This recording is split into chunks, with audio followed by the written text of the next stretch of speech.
2000년 전 니산월 15일 저녁이죠.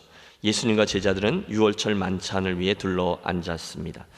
주님은 이 식탁 교제를 끝으로 해서 십자가를 향해서 나아가실 것이고 온 인류를 위한 죽음과 부활을 통해 당신 구원 사역을 완수하실 것입니다. 그 마지막 날 저녁이었어요. 제자들과 함께 자리하셨던 주님은 이후 기독교 역사 속에 무척이나 중요한 두 개의 의식을 제정하십니다. 먼저는 마태, 마가, 누가복음에 나오는 성만찬이었고요. 둘째는 그 요한복음에 나오는 제자들의 발을 씻기신 세족식이었습니다.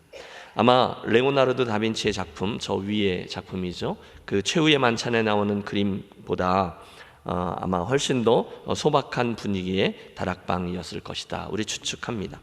자, 그 중에 두 번째 것, W 와싱, 그래서 제자들의 발을 씻기신 예수님의 이야기는 작년 사순절에 이미 다루었습니다. 그래서 원하시면 교회 홈페이지 작년 3월 19일에 주일 설교에서 그 이야기를 대하실 수 있으세요. 그 진중한 최후의 만찬 자리에 전혀 어울리지 아니하는, 아니 절대로 일어나서는 안 될 일이 벌어진 거죠. 또 저희 사이에 그중 누가 크냐 하는 다툼이 난지라. 제자들 가운데 누가 더 높냐, 누가 더 크냐 다툼이 일어났습니다. 그 순간에 예수님의 행적이 요한복음 13장에 기록되어져 있어요. 저녁 잡수시던 자리에서 일어나 겉옷을 벗고 수건을 가져다가 허리에 두르시고 이에 대야에 물을 담아 제자들의 발을 씻기시고 그 두르신 수건으로 닦기를 시작하여, 식사하던 도중에 주님이 일어나셨고 겉옷을 벗으시고 수건을 두르신 후에 대야에 물을 떠서 하고 있는 제자들에게 다가가 그 더러운 발 하나하나를 씻기기 시작하십니다. 요한은 요한복음의 저자죠. 큰 눈으로 주님의 그 사려 깊은 행동 하나하나를 다 기록했어요. 특별히 요한은 그분이 일어나 벗고 가져다가 씻기시는 이 모든 동사 표현들을 다 현재형 동사로 기록합니다. 그 당시의 상황을 우리 눈앞에 생생히 전달하고자 한 의도였죠. 끝까지의 사랑, 끝까지의 겸손, 그리고 끝까지의 섬김이었습니다. 그리고 말씀하셨어요. 내가 주와 선생 되어, 내가 주와 또는 선생이 되어 너희의 발을 씻겼으니 너희도 서로 발을 씻어주는 것이 옳으니라. 유의하십시오. 내가 너희에게 행한 것 같이 너희도 행하게 하려 하여 본을 보였노라. 여러분 주목하세요. 주님은 우리들에게 내가 가르친 것이 아니라 내가 행한 것을 하라 하셨습니다. 말이 아니라 행동으로 본을 보이신 이유가 거기 있어요. 사랑하는 여러분, 그분이 행한 것을 그대로 따라 행하시는 저와 여러분이 되시기를 소원합니다. 우선 채점하고 평가하지 마십시오. 우선 의견부터 주장하지 마십시오. 그저 주님이 행하신 대로 그 겸손과 섬김을 그대로 행하십시오. 그걸 기대하시면서 주님이 우리들에게 본을 보이셨어요. 오늘은 그날 밤에 있었던 또 하나의 중요한 의식을 묵상하며 은혜를 나누겠습니다. 누가복음 22장은 예수님이 준비시킨 예루살렘 어딘가의 한 다락방을 주목해요. 유월절 식탁이 마련되어 있습니다. 때가 이름에 모두들 모인 거죠. 막 식사가 시작되는데 순간 나지막한 그러나 결연한 주님의 음성이 들려옵니다. 이르시되 내가 고난을 받기 전에 너희와 함께 이 유월절 먹기를 원하였느니라. 내가 너희에게 이르노니 이 유월절이 하나님의 나라에서 이루기까지 다시 먹지 아니하리라. 그리고 주님은 성찬식을 제정하세요. 이것은 너희를 위하여 주는 내 몸이라. 또 이 잔은 내 피로 세우는 새 언약이니 곧 너희를 위하여 붓는 것이라. 한마디 한마디 온 세상을 구원하려 십자가를 향하시는 어린 양이 당신의 생명을 내어주시면서 주신 말씀이죠. 이후 교회는 주님이 제정하신 이 성찬 예식을 통해서 떡과 포도주를 주고받으며 주님의 은혜를 경험하고 주님과 교회로 연합하며 서로의 사랑과 사귐을 공교히 하곤 했습니다. 우리 교회는 보통 새벽에 월상 예배 때 그리고 성금요일 같은 특별한 절기에 성찬 예식을 갖습니다. 그런데 오늘은 좀 특별한 의도를 가지고 오늘의 본 설교를 진행한 후에 바로 이어서 성찬 예식을 진행하려 해요. 이유는 제 안에 우리 교우들을 향해서 한 번은 성찬 교육이 필요하겠다라는 생각이 자리했기 때문입니다.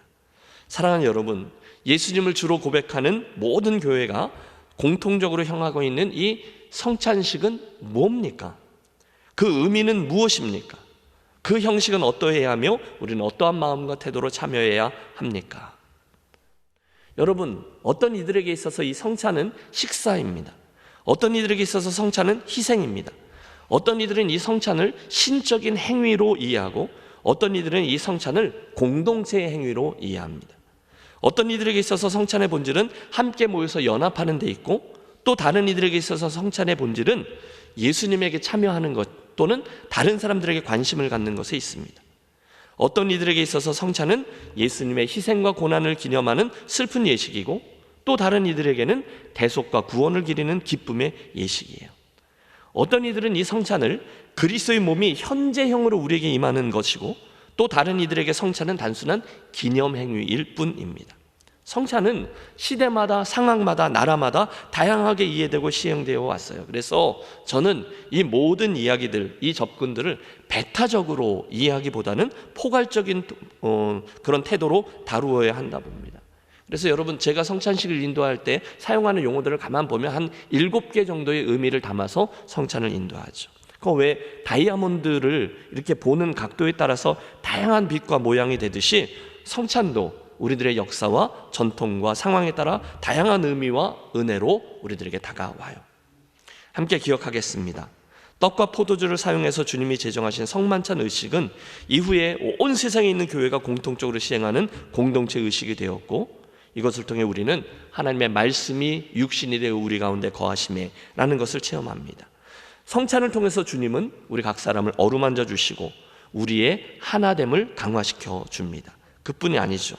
성찬은 우리에게 십자가의 희생을 깨우쳐주고 부활과 종말을 기억하게 해주며 우리로 화해와 연합과 다름에도 불구하고 성숙하도록 인도해 줍니다.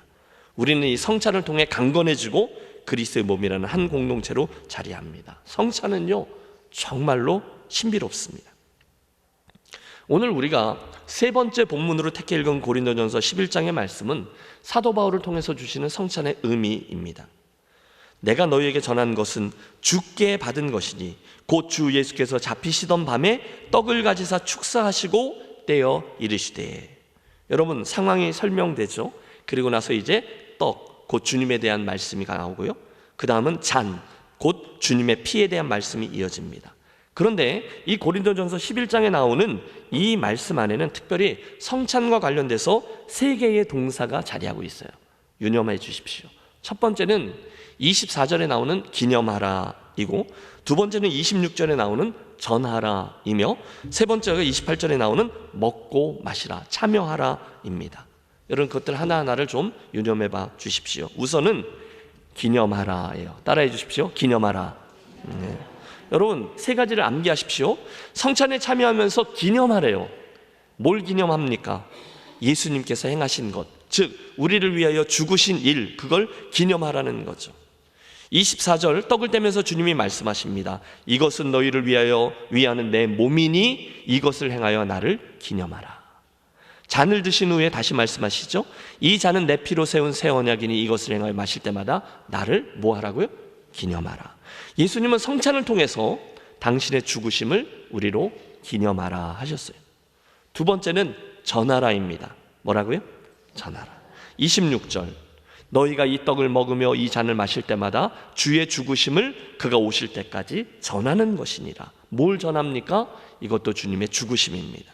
당신이 6월절에 어린 양으로 오셔서 죄의 종으로 살고 있던 우리를 구원하기 위해 십자가에 죽으신 그 일을 다른 이들에게 전하여 그들도 주님이 열어놓으신 구원의 문으로 들어오게 하라는 것입니다. 그런 의미로 여러분, 성찬은 참 선교적입니다. 세 번째 동사도 있어요. 참여하라. 해보십시오. 참여하라. 28절입니다. 사람이 자기를 살피고 그 후에야 이 떡을 먹고 이 잔을 마실지니. 먹고 마시고 직접 참여하라는 거죠. 특별히 그 본문은 바로 앞에 나오는 10장의 16절과 17절에 그 참여의 의미가 더 실제적으로 묘사되어져 있음을 유념하십시오. 함께 읽어보실까요? 16절 17절입니다. 우리가 축복하는 바 축복의 잔은 그리스도의 피에 참여함이 아니며 우리가 떼는 떡은 그리스도의 몸에 참여함이 아니냐. 떡이 하나요 많은 우리가 한 몸이니 이는 우리가 다 한 떡에 참여함이라. 이건 성도의 교제를 말합니다. 우리가 성찬에 참여할 때 옆에 있는 분도 참여하시잖아요. 이 모든 것들을 함께 먹고 함께 마시는 순간 우리는 그분과 연합되며 동시에 서로에게 연합되어 그리스도의 한 몸 공동체를 이루게 된다, 그런 뜻입니다. 그러므로 성도 여러분, 잠시 후에 우리가 성찬에 참여할 텐데 그때 정신을 똑바로 차리고 언제 오지? 이게 아니라 준비하셔서 이 세 가지를 유의하며 참여해 주십시오. 먼저는 기념입니다. 주께서 나를 위해 죽으신 일이지, 그걸 기념합니다. 그분의 십자가, 그분의 사랑, 그분의 희생, 그분의 구원을 우리가 이 행위를 통해서 기념하는 거예요. 둘째는 그분의 죽으심을 전함입니다. 내가 이 은혜를 받고서 끝이 아니라 이 복음을 다른 이들에게 전해야 되겠구나. 이 성찬 예식에 참여하지 못하는 전 세계의 다른 모든 이들도 그 성찬에 참여할 수 있도록 전해야 하는구나. 그리고 세 번째가 참여입니다.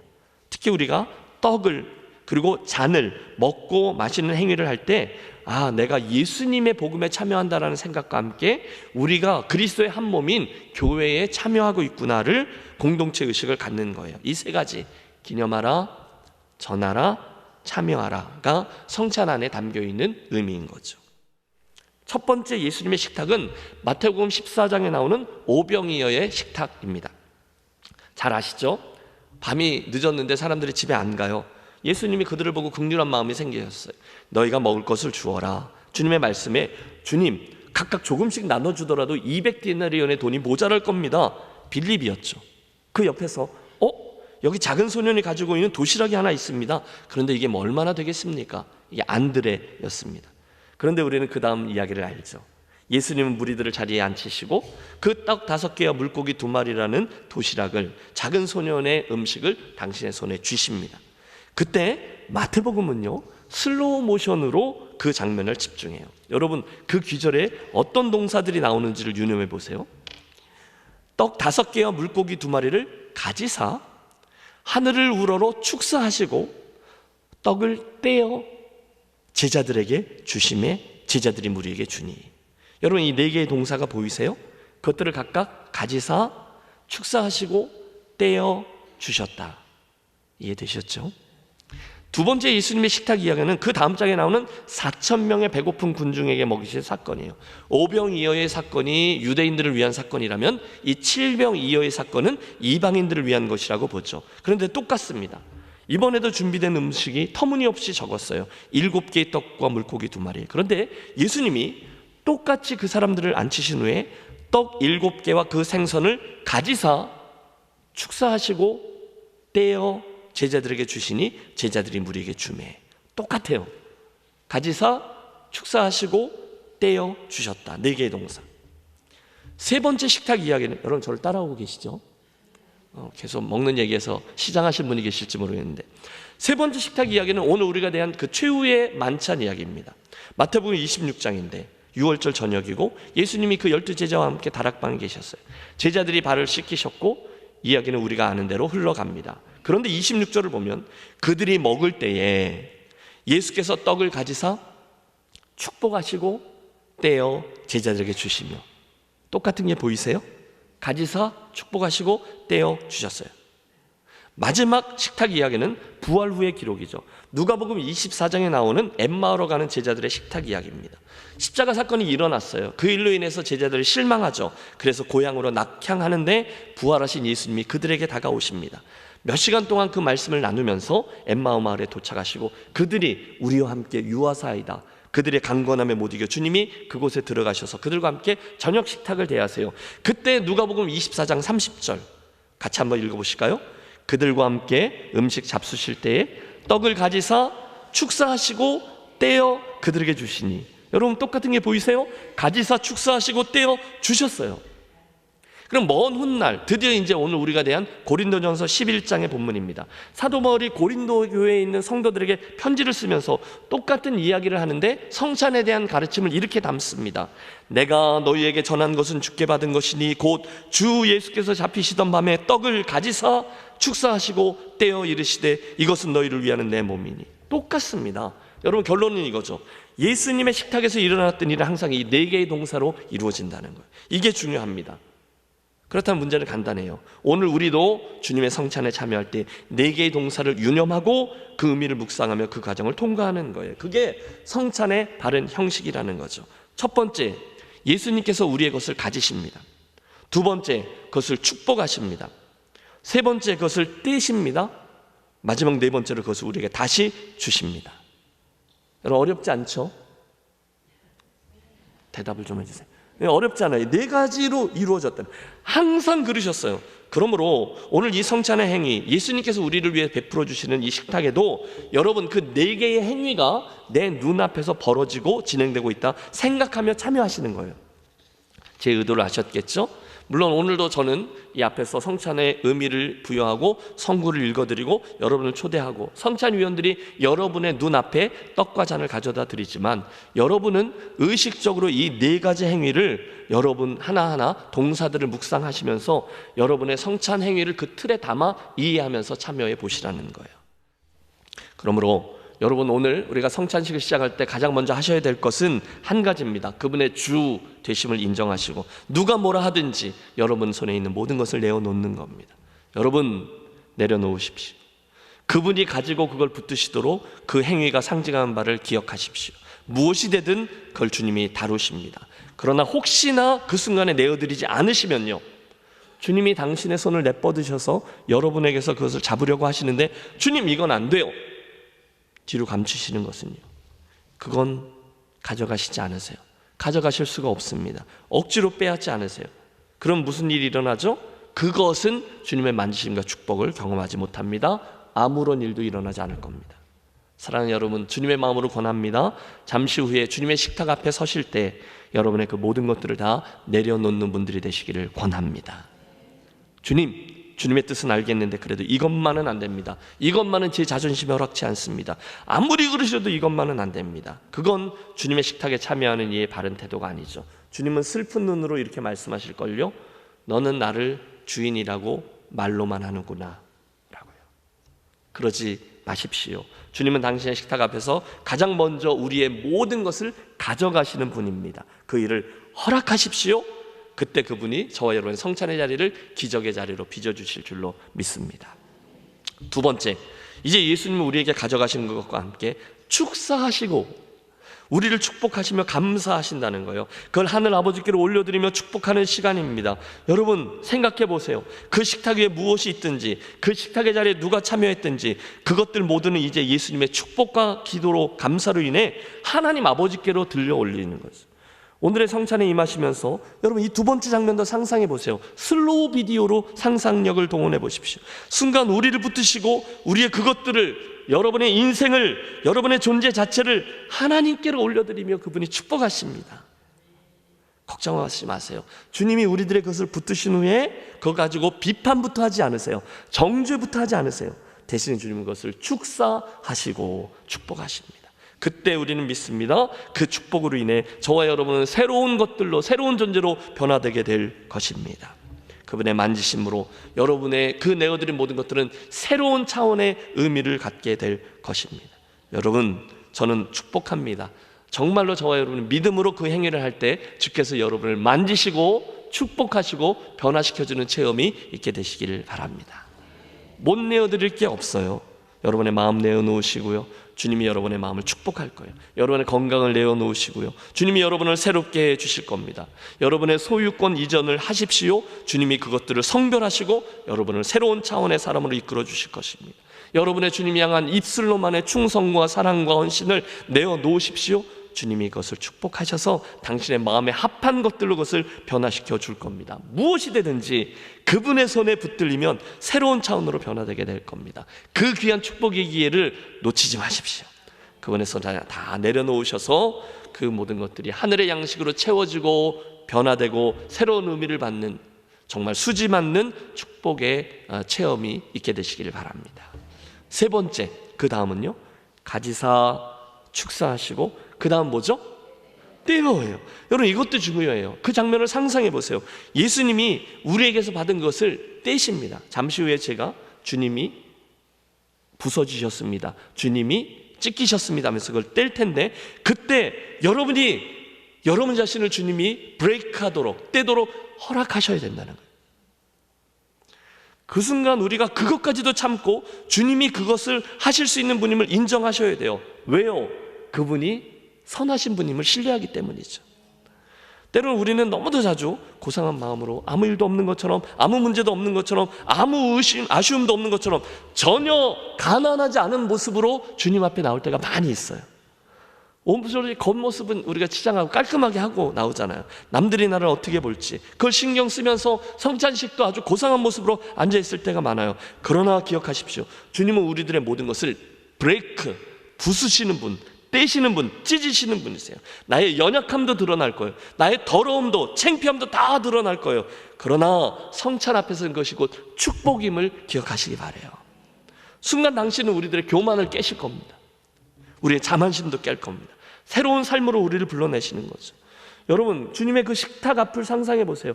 찢다만, 그래서 이곳저곳에 찢겨진 떡 여기저기 부서져 있어요. 그러나 그게 성찬이라는 거예요. 의미하는 바는 분명하죠. 거짓과 위선으로 가득해서 단단히 굳어져 있는 우리들의 심령을 주님이 찢으셔야만 진정한 성찬이 된다는 거죠. 우리는 종종 단단하고 굳어진 마음으로 이 자리에 참여합니다. 고집이 있어요. 자존심이 있어요. 자만심도 있어요. 나의 의 끝까지 붙들고 있는 게 있어요. 그래도 절대로 그것만은 주님 건드리지 못하고 나오세요. 오늘도 그런 분 계실 겁니다. 그러나 기억하세요. 주님은 우리를 브레이크, 부수심으로, 떼심으로 우리들이 온전한 항복을 선언함과 동시에 우리를 새로운 존재로 빚어 주실 겁니다. 성경 속에 이 과정을 통과하지 않은 이는 한 명도 없었다는 것을 기억하십시오.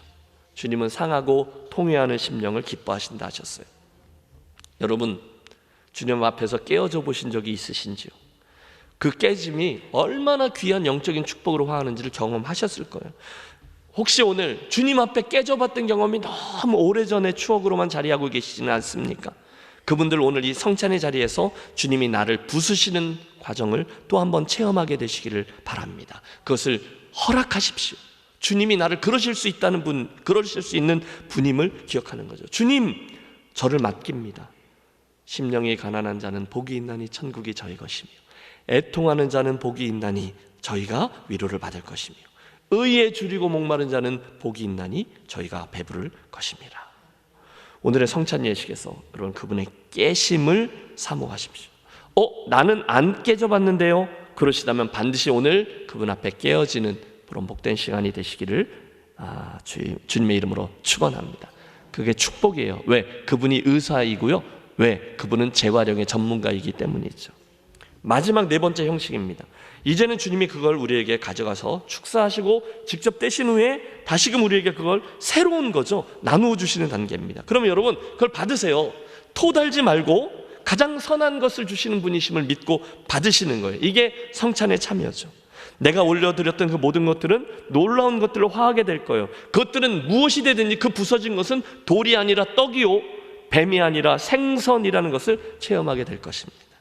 우리가 그걸 주님께 드렸어요. 주님이 가져가셨어요. 축사하셨어요. 찢으셨어요. 그리고 다시 우리에게 주실 때 그건 더 이상 내 손에서 떠나 주님께 올려드렸을 때의 그 모습이 아닐 겁니다. 그때 나의 심령은 우리가 가져간 내 인생의 여타한 그 부분은 이미 주님의 손에 의해서 정결해져 있고 새로워져 있고 변화된 겁니다. 왜요? 주님의 식탁을 지났거든요. 왜요? 주님의 거룩한 몸과 피를 먹고 마시며 우리들에게 변화가 일어났거든요. 왜요? 나는 그분과 함께 죽었고 그분이 대신 사셨거든요. 왜요? 나는 이미 그분과 교제했고 그분과 연합하였고 이제는 그분이 원하시는 대로 행할 준비가 되어 있거든요. 이게 성찬의 짧은 시간 안에 일어난 놀라운 변화입니다.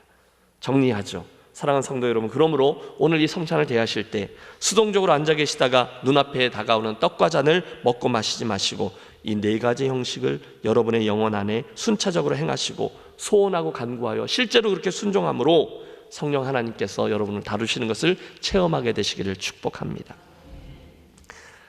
거두절미하고 바로 성찬으로 좀 진행해 보려고 하는데요.